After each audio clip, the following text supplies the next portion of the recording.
Roddy Nation TV, welcome back to the channel. Roddy Nation TV, welcome back to the channel. I'd like to send a super shout out to all my subscribers, to all the people who subscribe to the channel. I'd like to say thank you once again. Thank you for spending a little bit of time with me. Money is time and time is money, and you spent your time with me and subscribe to my channels. And I'd like to say thank you once again to all the people who haven't subscribed to the channel. Do me a favor, click that like button, subscribe to the channel. Roddy Nation TV, let's get it. Alright, we're going to get back into the story of Suge Knight and the Piru blood feud. A lot of people don't know the behind the scenes that went on with the feud, with the Bloods, the Homeboy Security. So let's get into the story. In 1996, his empire began to crumble. Dr. Dre, he had left. He left to launch his own label, and Tupac was fatally shot in Las Vegas Strip with Suge Knight right behind his side. Right now, we all remember that when that happened. Those of us who's of age. Now, Deathrow, corporate investors and distributors was getting more uncomfortable with all this negative publicity. So rightfully so. When people spending all that money investing into your brand and then you fucking up the brand. So for let me tell you people, this is a good way. Take note. This is a good way. This is a perfect example of how to fuck up a $500 million company. That's what Deathrow was worth, man. It was worth about $500 million, and Suge Knight eventually fucked that up. Now, people familiar with the situation said Knight tried to control the rival blood factions with money and gifts. But his large offers, often provoke resentment, because he's from Mob Piru, and you had all these different sets of even if they wasn't from different sets, you just had all these different individuals, and some people he treated more favorably than he did others, and some people resented him. You know what I'm saying? So in the summer of 1996, one of Knight's bodyguards refused to return 2 of the death row cars. In response, several other bodyguards tried to abduct and kill the man, according to people with knowledge of the dispute. The bodyguard escaped but was shot in the buttocks. Now, you guys hear that, right? It said that, the guy did not want to return the 2 cars, because every time that Suge Knight went to jail, now you got to remember, you dealing with people, these are Bloods who are not just regular street. These Bloods are straight from the penitentiary. They got bodies, people. They got bodies. They're not just little kids running around. These are seasoned gang members, right? And you know what I'm saying? This is not no play right here, right? Now, Knight later fired the bodyguard. Hell yeah, you fired him. If you think that he's trying to, kidnap you and do all this other stuff. Knight, like I said, Knight later fired the bodyguard, after the police came to him. That Reggie Wright came to him and his daddy, who's a police officer, came to him and told him that George Ponytail Williams was going to kidnap him. You know what I'm saying? Because he didn't want to return those cars. He was like, fuck it, I'm not returning no cars. As a matter of fact, I want to stick him up and rob him and, maybe eventually even take his life. You know what I'm saying? Like they said, Suge Knight had made a lot of enemies over the years. You heard the stories from some of his artists. Even told the stories, especially like I heard the story of Nate Dogg telling that he wouldn't even go in there in the studio without his piece with him. And Nate Dogg was a multi-platinum artist. I mean, he was a big artist.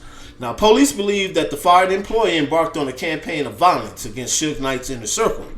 Now, he enlisted associates to carry out some of the shootings, and he even was the getaway driver at least once. Now, according to some of the people, right, that's been, this information, how the police get their information. They got informants all over the place. That's why I'm saying I don't even know why people are still in the streets. There's no loyalty in the streets. You know what I'm saying? Ain't no loyalty in the streets, and there really ain't a whole bunch of money in the streets. Now, the original grievance against Knight became tangled up with other gang feuds, right? The estranged bodyguard is said to have found an ally in his vendetta, a drug dealer and a fellow Blood who believed Knight had ordered the killing of one of his friends. Now, that guy name is Lil Rod. Now, Lil Rod and George G. Ponytail, they done hooked up. So you guys can follow where we are in this story. They done hooked up, right?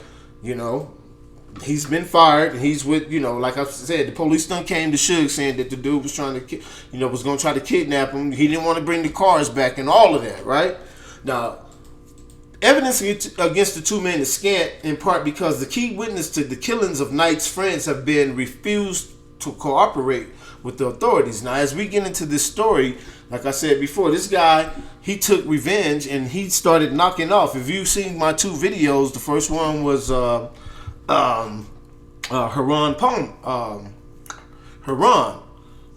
Palmer, and that was in June of 1997.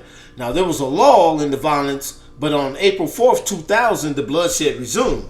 Now, Wardell Poochie Foss, a Knight associate, right, and a friend, William Chin Walker. Now, William Chin Walker was the story that we did.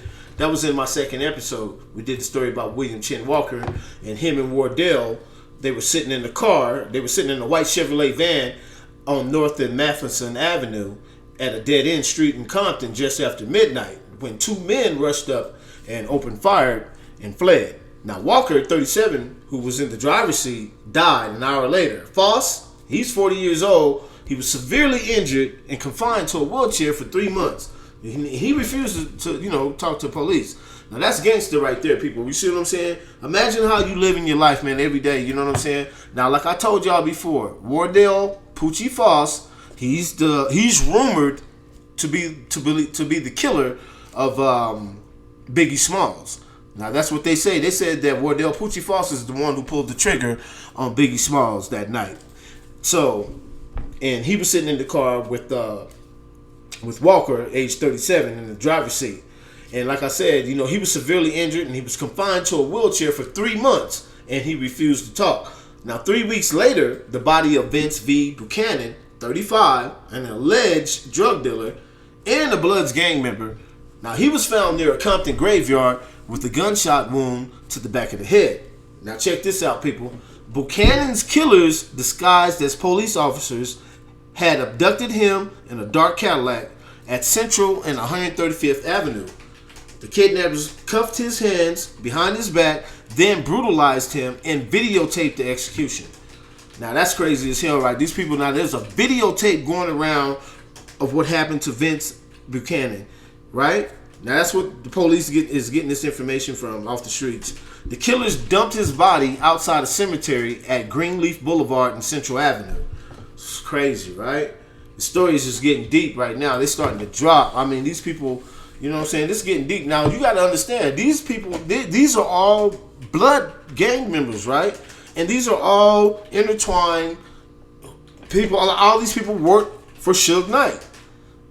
For the exception of Lil Rod, you know what I'm saying? And so anyway, one of their targets, they said that the suspect Knight, they believe that Suge Knight orchestrated the slaying to avenge the shooting of Wardell Poochie Foss and William Chin Walker. Now, the two men allegedly set out to retaliate. Now, one of the targets was Buntry McDonald. Now, that's Mob James's brother. Now, Buntry, if you ever seen the video of Orlando Anderson, the night that Tupac got killed in Las Vegas, when they stumped Orlando Anderson out, if you remember the guy that was in the white suit, that's Buntry. Now, that's Mob James's brother. Now, Mob James, he was the first original bodyguard for Deathrow and his company, right? Because they all grew up in the same neighborhood. Now, Mob James has a documentary about this. That's what I'm saying, people. Why wouldn't Suge Knight make a documentary about this? I'm telling you, instead of him going up to the set where Dr. Dre and him was filming at, you know what I'm saying? He had his own story to tell. That's why I'm sitting up here telling it right now to some of the people who might not know. And like I said before, if there's anybody who's close to this story, who knows a little bit more about this story, and like I said, I'm getting it straight from the internet. I'm pretty sure there's people who live in California who know more, maybe know something that I don't know. Drop something in my comment section, pull my coattail, and let me know. You know what I'm saying? But like I said before, he could have told this story unless he's too close to this story. You know what I'm saying? I'm not the internet police or nothing, but he might be too close to tell it. Let's just put it that way. Now, like they said, Buntry and his best friend, David Brim Dudley. That's why I said they had different sets. Now, Buntry, he from Mob. Now, David Brim Dudley, they say here's his best friend. He's a Brim. He's a Piru Brim, right? That's why I said they had different, Of course, I know it was more Mob members there, but they had a few, because they said Buntry was bringing in some blood members even from San Diego. If you dig deep in research, they say they had some blood members up there working that was even from San Diego. Now David Brim Dudley and Buntry, they were rumored to have played a videotape of Vincent V. Buchanan's execution for an audience of friends at Buntry's home in Compton. Now, if you're somebody out there, family and friends of this man, and you got these people running around, these killers who think, I don't know if they killed him or not, you know what I'm saying? But if they even think that that these guys did this, and there's a tape going around of them playing this tape, it's gonna be hell to pay. You know what I mean? Somebody's gonna try to retaliate. I'm just saying. I think somebody would. Now, Suge Knight was behind bars when all of this unfolded. You know what I'm saying? He had been sentenced to 9 years in prison for violating the terms of his assault case in 1997 with Tupac Shakur. So when Vincent V. Buchanan got killed, he was behind bars. Knight said that he had no role in Buchanan's murder and did nothing to provoke the attacks on his friends. You see what I'm saying? He said he ain't had no role with that, and he don't know who's killing his friends. Right? Now, this feud, they say, has been going on, has nothing to do with me. This is what Suge Knight is saying. He said, I was in prison, and when all this shit took place, I wasn't even on the street. That's his defense, right? You know what I'm saying? But just because you in prison, like I said before, we ain't trying to solve no cases, so we going to keep going. Now, Buntry's family said that he was not involved in Buchanan's killing either. With credit for good behavior, Knight was released from prison in August 2001 after serving 5 years of the 9-year sentence. Now, his world was shaking, but he felt secure, because Buntry was still around, and they had known each other since childhood. So now Buntry becomes the chief security guard. Buntry is the man now, right? 8 months later, after Buntry's become the chief security guard for Suge Knight, he's cut down. It happened at a crowded Shell station at Rosecrans in Atlantic Avenue on April 3rd, 2002. Now, Buntry was 37 years old. He pulled into a gas station to fill up his black GMC Denali, and as he began to pump, two men walked up and drew pistols. Buntry was shot 4 times in the chest as the assailants fled in a pickup truck driven by a man with a ponytail. Remember I told you earlier, they said that on one occasion that George G. Williams was the driver. And so, you know what I'm saying? I think that's the occasion when Buntry got killed. You know what I'm saying? And now, like I said, remember, these are not Bloods feuding with Crips, Bloods feuding with just other different people. These are Bloods feuding with Bloods, man. This shit is deep right here. And I think, to be honest with you, I've heard, even in one of my conversations, that ever since Buntry died, that the feud between the Bloods out there in Compton and between certain sets is still deep, and they still fighting amongst each other right now to this day. Mob James said that. So, you guys, like I said, you guys should go pull up Mob James, listen to what he has to say. That's Buntry's brother. I listened to him, and I found him very inspiring. You know what I'm saying? He very intelligent brother. You know what I'm saying? He about my age. So, yeah, check him out. You know what I'm saying? So, like they said, the police released a sketch of 2 suspects based on eyewitness descriptions. No one has been arrested. But I'm going to tell y'all, no one's been arrested. But these guys are in jail. Lil Rod and George G. Ponytail. But they're in jail on a federal drug case, which it was Sherm, which you guys might not know what Sherm is. It's angel, kind of like angel dust. Sherm, wet. What they call that shit? Sherm, wet, angel dust, butt naked. I don't know all the terms for it, but water. Yeah. They call all that shit all kind of crazy shit, right? Something that you guys, I advise not to fuck with, okay? So, anyway, we think that the same suspects who killed Buntry was involved in the murder of David Dud Brimley at his house a year before.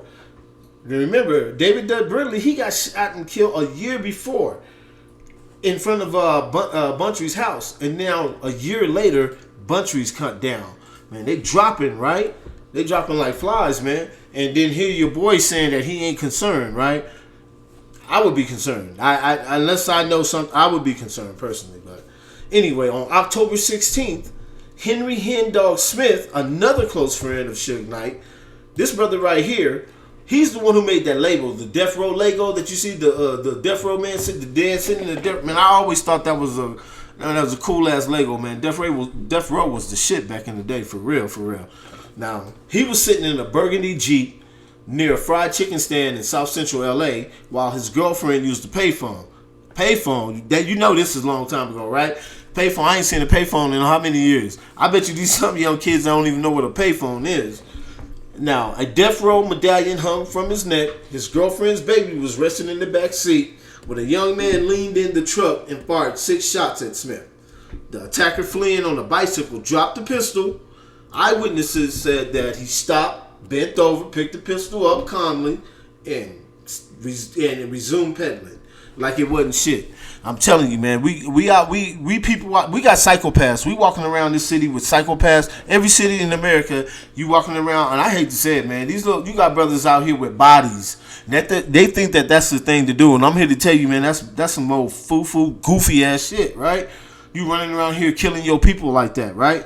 You know what I'm saying? And they don't got no guidance. Can't nobody teach them nothing. You know what I'm saying? And some of these kids now got more money than the parents. You know, I don't know how they getting this money because they promoting that lifestyle. That demon, they done sold their soul, people. I'm telling you. They done sold their soul. You know what I'm saying? All this violence and stuff that's going on. This is violence right here that's done happen. We're talking about a story years ago. Look, from the story that I'm telling right now to what's going on today. What you've heard, what went on today in today's lifetime, right? I'm telling this story is an old story. You guys know that. Check, listen to the news. What's going on right now today? Compared to this story, these brothers, ain't no killing without no killing. They been killing, but we've been killing each other. You see what I'm saying? So we don't condone that shit, man. That shit is dumb. It's goofy. You know what I'm saying? We need to do. Somebody told me if you know better, you do better, right? But these guys right here are hardened, seasoned gang. These are not no young kids that I'm talking about now. Today's kids are young. They're doing it at a younger age, right? These people right here are in their 30s. You know, 37. You know what I mean? Running around here. I mean, these are seasoned gang members who've done time in the prison who have bodies. So this is nothing new. Like they say, you ain't doing nothing new up under the sun. What you've been done. But we need to change that, bro. That shit is dumb. You know what I'm saying? I don't condone that shit. That shit is stupid to me. You know what I'm saying? You won't get no points from me from that. You know what I'm saying? I've even heard that the KKK drop guns in urban ghetto areas. They just drop them. They just drop the guns in alleys. And they be like, okay, I don't even have to do the work. I go drop a gun. Just think, the KKK can drop a gun in any city in America. In any city in America, right? And I promise you, these little brothers out here with no guidance, no understanding, will do the job for them. We got to do better, bro. We all got to do better. But like I said before, man, then we're gonna get back into this right here. I hate to get off topic, but I just had to say that for a second. Like they say, the man bent over, picked the gun up, and calmly resumed pedaling like ain't shit happening. Killed that man, and he was gone, right? On July 24th, unknown assailants again tried to kill Wardell Poochie Foss, right? And I told you, Wardell Poochie Foss, the same guy who's accused of supposedly killing Biggie Smalls, who had been wounded in a shooting 3 years earlier in a wheelchair for 3 months. Now this time, they succeeded. He didn't get away. He didn't get that wheelchair this time. This time, he got the coffin. Wardell Poochie Foss was riding a motorcycle on Central Avenue in the early evening when a car rushed up behind him. Foss was riddled with gunfire at Central and Stockwell Street. You know what I'm saying? That's karma, bro. You can't, like they say, man, ain't no killing without no killing. Once you involve yourself in that lifestyle, bro, you might as well just go on and ride that shit out to the end. And you might as well ride that shit out to the end. You know what I'm saying? I guess when you take on that lifestyle, man, that's expect that. So now, after all this death and all this destruction, somebody comes by and they on May 27th at 2:30 in the morning, they riddle Deathrow headquarters with I don't know how many bullets. I'm not gonna say because I don't want to lie, but I don't know probably more than 100. I don't know. And it says, listen, if somebody's planning to hunt me down, Suge said, they're going to have to be more serious about their business. This man, and they say he's laughing, he's chuckling. How scary are these guys? They drive by my building at 2:30 in the morning, shoot out the front windows. Look out, they kill my windows. Who do they think they're kidding? You can't stop cowards from doing cowardly things. Still, the bullet riddled facade is a reminder of how far Suge Knight has fallen. The lobby of Deathrow's offices is barren. The hallways are empty. Music executives duck Suge Knight's calls. Right? And we're going to end it right there.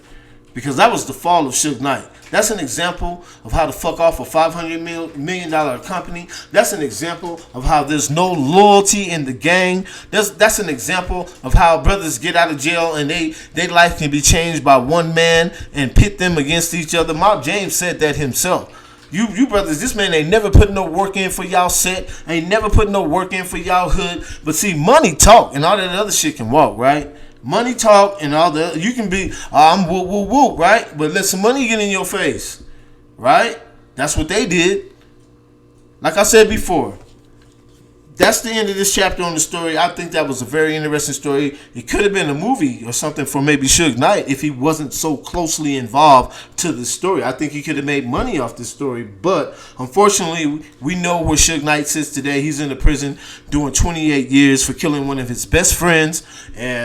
And like I said before, I don't wish anybody, sitting up in prison or actually, God rest the soul of all these brothers that was out. It's hard for me to have sympathy for, killers. These is killers, simply put. You can't go sugarcoat this shit. Straight killers, man.